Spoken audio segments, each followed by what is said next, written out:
কার্যক্রম নিষিদ্ধ থাকায় দেশের কোথাও দেখা যাচ্ছে না আওয়ামী লীগের দলীয় কর্মসূচি। দলটির প্রধান থেকে শুরু করে শীর্ষ নেতাকর্মীরা পালিয়ে গেছে ভারতে।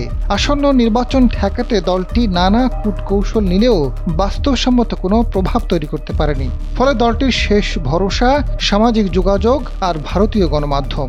সম্প্রতি ভারতীয় গণমাধ্যমে দলটির শীর্ষ নেতা হাসান মাহমুদ ও নওফেলকে সংবাদ সম্মেলন করতে দেখা গেছে। তবে হঠাৎ তাদের প্রকাশ্যে আসায় নড়ে চড়ে বসেছে দেশের রাজনীতি।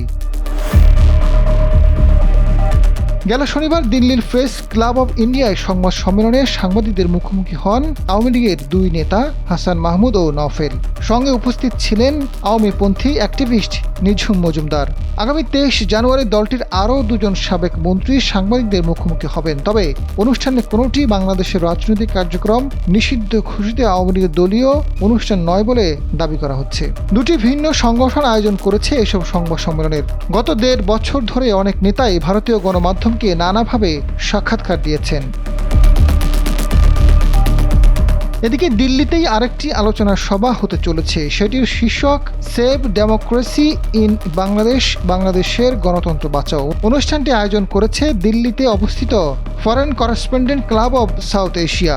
সেখানে থাকবেন নওফেল এবং ভার্চুয়াল মাধ্যমে যোগ দেবেন মোহাম্মদ আলী আরাফাত। ওই আলোচনা সভার যে দুটি পোস্টার বিবিসি বাংলার হাতে এসেছে তার একটিতে হাসিনার ছবি দেওয়া আছে। শোনা যাচ্ছে শেখ হাসিনাও ওই আলোচনা সভায় ভার্চুয়ালি হাজির হতে পারেন। বলকার রিপোর্টকে সামনে রেখে সংবাদ সম্মেলনটি আওয়ামী লীগের রাজনৈতিক কৌশলের অংশ তা বলার অপেক্ষা রাখে না। আসন্ন নির্বাচনে অংশ নিতে পারছে না দলটি, তবে তারা নিয়মিতই বিভিন্ন মাধ্যমে নিজেদের বক্তব্য তুলে ধরছে। সেসব প্রচারে অবশ্য বিধি নিষেধ জারি করেছে অন্তর্বর্তী সরকার।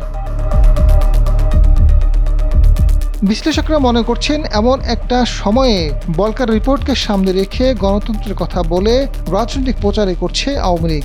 এটা তাদের রাজনৈতিক কৌশল বলে মন্তব্য করেছেন প্রেস ক্লাব অব ইন্ডিয়ার প্রেসিডেন্ট গৌতম লাহিড়ী।